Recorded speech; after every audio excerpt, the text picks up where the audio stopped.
Oke, selamat sore pemirsa, apa kabar? Ya, sore ini kita bikin video yang padat ya teman-teman ya. Jadi akan cover multiple topics ya. Karena kebetulan besok saya harus pergi ke Cianjur. Ada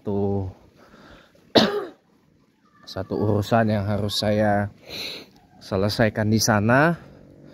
Dan perjalanannya cukup jauh ya. Itu 3 jam perjalanan naik bus dari sini ke Cianjur, dari Kampung Rambutan tepatnya ke Cianjur. Itu 3 jam, lebih jauh dari perjalanan terjauh saya kemarin ke Kerawang, ke Rengas Dengklok.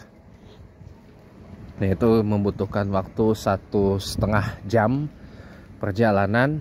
Ini 3 jam, 2 kali lipatnya gitu, ke Cianjur dan lewat puncak lagi. Nah, itu bakal jadi kali pertama saya melewati puncak sendirian ya, dan sekaligus kali pertama ke puncak atau melewati puncak dalam lebih dari 10 tahun terakhir ini. Gitu. Iya. Jadi suasananya memang udah berbeda puncak yang dulu dengan yang sekarang. Sekarang jadi lebih rapi, lebih tertata, lebih mantap, lebih sedap aja gitu dilihat setelah lapak-lapak pedagang kaki lima itu digusur-gusur. Kemudian yang ikoniknya warpat itu sayangnya juga jadi korban ya. Yang warpat yaitu juga jadi korban dari penggusuran. Sekarang cuma tinggal kenangan karena semua sudah dipindah ke rest area Gunung Mas, ada di bawah sebelum naik ke puncaknya. Nah, tapi kan kayak itu kan di Kabupaten Bogornya. Tapi kalau yang di Kabupaten Cianjurnya itu Anda masih bisa ketemu, jumpa dengan lapak-lapak pedagang kaki lima yang ada di sana gitu. Nah teman-teman, jadi sore ini ya makanya jadi karena besok perjalanan saya jauh ke Cianjur 3 jam, ada urusan yang harus saya selesaikan di sana. Jadi kemungkinan besok pulangnya kalau nggak malam ya, paling cepat sore saya pulang gitu. Soalnya saya kan harus kejar bus Marita ya, apa toh seadanya lah, kan ada 24 jam itu bus dari Jakarta ke mana, Cianjur. Macam-macam, ada Marita, ada Doa Ibu, ada Karunia Bakti, ada macam-macam lah pokoknya. Sekali jalan bayar 50.000, alhamdulillah ada uangnya. Kemudian jadi saya memang harus ke sana. Ada satu urusan yang saya harus segera selesaikan gitu ya. Maaf, saya nggak akan beberkan apa urusannya karena ini ranah pribadi ya. Jadi 50.000, jadi lumayan. PP naik bus 100.000 ya. Jadi saya harus kejar bus Marita yang pemberangkatan pagi sekali dari Kampung Rambutan. Nggak tahu berangkatnya pagi sekali itu jam berapa ya. Sampai di sana kemungkinan sih jam 9 atau 9 lewat, tergantung bagaimana kondisi jalan. Paling ya saya sampai Jakarta sih kemungkinan malam ya, kemungkinan malam. Soalnya kan saya khawatir daerah puncak itu kan saya khawatir daerah puncak kalau hari biasa juga macet, terutama di Cisarwanya itu ya kan jalurnya kecil, sempit, padat lagi sama para pedagang-pedagang yang tumpah ruah ke jalanan itu ya. ya, yang sudah tumpah ruah jalanan tuh. Jadi paling saya sampai di sana itu ya paling bangsa-bangsa sekitaran jam berapa ya? Jam berapa paling ya, paling kalau adanya saya sampai saya sampai di kampung rambutannya jam berapa ya? Jam 5, setengah 6 ya. Nggak apa-apa naik 2000 yang jam 6, nggak apa-apa. Naik 2000 yang jam 6 nggak apa-apa. Sampai di Cianjur jam 9 atau 9.30 ya kan. Sama juga, jamnya sama. Cuma gitulah pokoknya sama. Karunia Bakti juga gitu. Sama aja. Gitu ya. Jadi kurang lebih demikian anunya. Makanya daripada itu ya paling saya sih kalau ekspektasi saya sih paling ya kalau nggak malam ya malam banget sih, sampai rumah sampai sini lagi udah malam banget gitu. Sampai sini udah bisa malam banget. Tapi ya kita berdoalah mudah-mudahan cepat selesai urusannya, cepat urusan selesai, cepat saya pulang. Ya paling-paling kalau nggak sore ya isya lah, paling cepat isya lah. Isya udah sampai sini. Isya udah sampai di Bintaro Permai lah, insya Allah ya. Soalnya bukannya apa-apa, pulangnya kita tuh ngikut arus balik. Pulangnya tuh kita pasti akan kejebak macet di arah ke kampung rambutannya, terutama di sektor-sektor yang ya udah mau deket-deket dengan keluar menuju ke kampung rambutannya itu pasti macet. Soalnya padat kendaraan di situ. Orang pada mau pulang ke Depok, orang pada mau pulang ke Kramat Jati, orang pada mau pulang ke Condet, mau pulang ke Cililitan, mau pulang ke macam-macam lah pokoknya. Ya.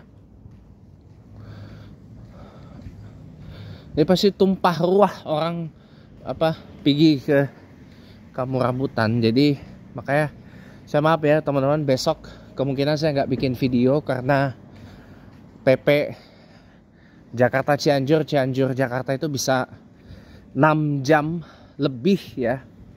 Kalau di total 6 jam lebih, belum termasuk ininya segala macam ya, belum termasuk waktu ya. Pokoknya jadi kalau PP nya aja udah 6 jam perjalanan ya, kebayang tuh saya paling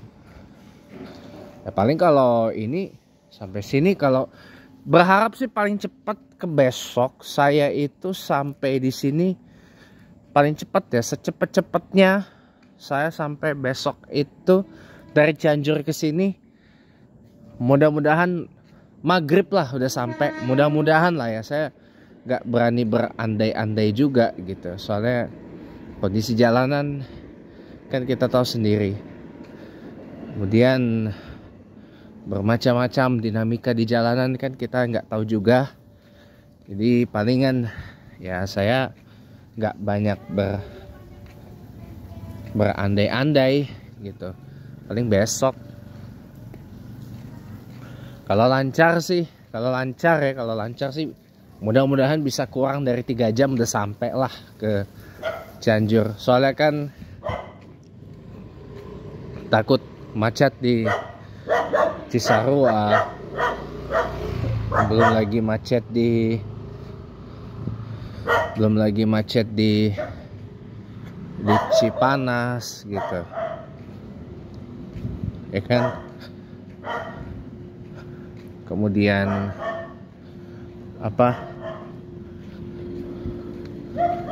jadi ya paling-paling kita andai-andai aja lah. Kita paling berandai-andai ya segitu aja. Mobil 4 derajat nih, Aveo ya kita berandai-andai aja besok. Ntar ya Jadi teman-teman, palingan ya saya maaf ya, besok kemungkinan nggak bikin video pagi sama sore, nggak bikin karena benar-benar seharian saya besok akan berurusan di Cianjur, dan itu jelas akan menyita waktu saya yang sangat banyak ya. Bisa setengah hari saya ada di sana. Jadi ya maaf gitu kalau apa. Tapi anyway teman-teman,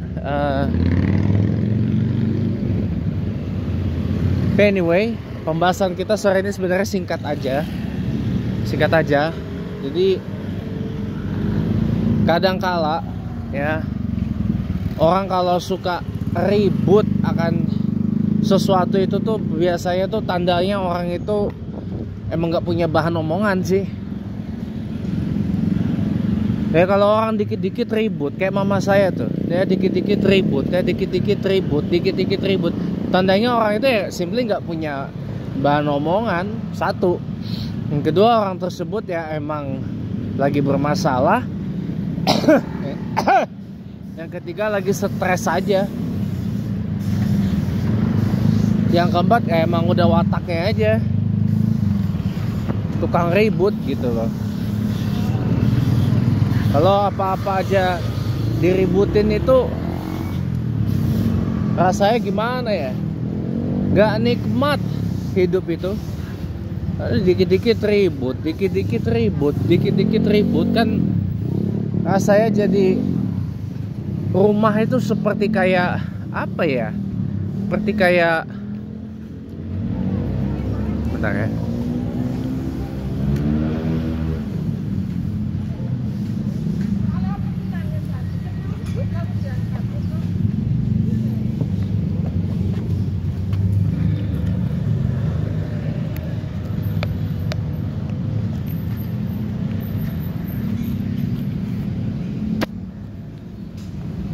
maaf ya.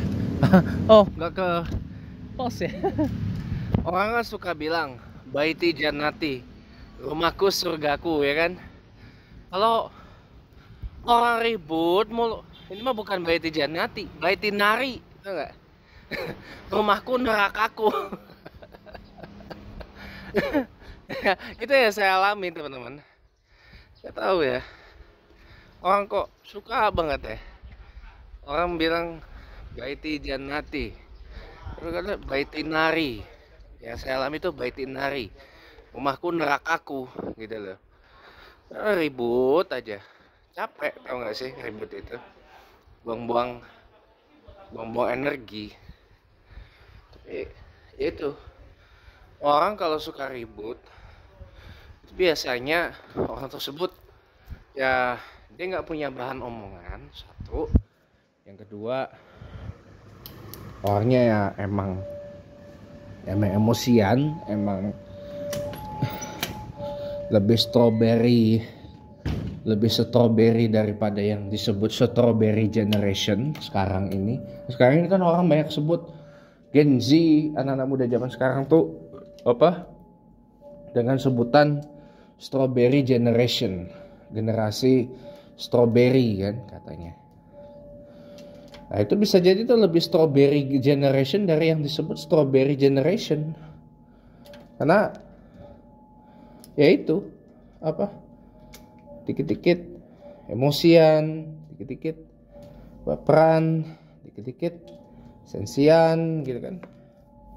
Ya saya pun juga meresponnya ya saya mah bukannya apa-apa, saya bawa lucu aja gitu loh. Ada ya orang kayak gitu ya. Ya tapi anyway ya, walau bagaimanapun kan itu tetap adalah orang tua saya, orang yang melahirkan saya, orang yang membesarkan saya, orang yang ngasih saya makan, orang yang bikin saya jadi seperti sekarang inilah gitu. Jadi nggak elok juga gitu loh kalau untuk saya mock sampai dengan bahasa yang kayak kurang elegan lah gitu. Paling saya sembunyikan dengan bahasa yang lebih halus, kayak ya pokoknya ya shooty crappy banget lah kalau bahasanya kayak gitu. Oke teman-teman, karena saya ada di lingkungan kantor polisi jadi gak enak buat terus lanjut. Jadi terakhir banget 5 menit aja belum saya tugas azan maghrib di sini. Sebenarnya kayak 5 menit sih. Saya mau bilang gini teman-teman, menghadapi orang, apalagi generasi para strawberries ini, memang perlu kesabaran yang lebih teman-teman. Kadang-kadang strawberries ini seringkali dialamatkan kepada Gen Z, Gen Alpha, atau generasi sekarang lah yang ringki-ringki gitu kan dan sebagainya. Tapi kadang-kadang orang tua pun juga bisa bermental strawberry, balik lagi kayak anak kecil gitu loh. Bukannya makin tua makin bijak, tapi makin tua makin kayak anak kecil, makin kayak bocah gitu loh. Kadang-kadang saya males gitu loh kalau untuk menghadapi orang yang makin tua makin kayak bocah kayak gitu tuh, malas saya juga. Malu-maluin. Tapi itu yang terjadi di banyak kasus di sini gitu loh. Tapi ya kembali lagi itu adalah sebuah pilihan teman-teman. Pendewasaan diri itu adalah sebuah pilihan dan sebuah proses, dan bukan sebuah bukan sebuah proses yang bisa kita jalani dengan instan gitu loh. Ini kayak gue ada bawa sesuatu. Bawa apa? Habis ini kita kasih adem dulu ya, habis saya. Pokoknya overheat, panasan. Jadi dulu saya juga bau enak banget. Jadi teman-teman, daripada kepanasan habis saya, jadi intinya kalau saya sih bilang ya, harusnya semakin tua makin dewasa makin bijak. Ini balik lagi teman-teman, pendewasaan itu adalah sebuah proses, dan proses itu tidak sebentar, prosesnya panjang, jadi kita harus sabar dalam melaluinya. Demikian teman-teman, terima kasih banyak udah nonton.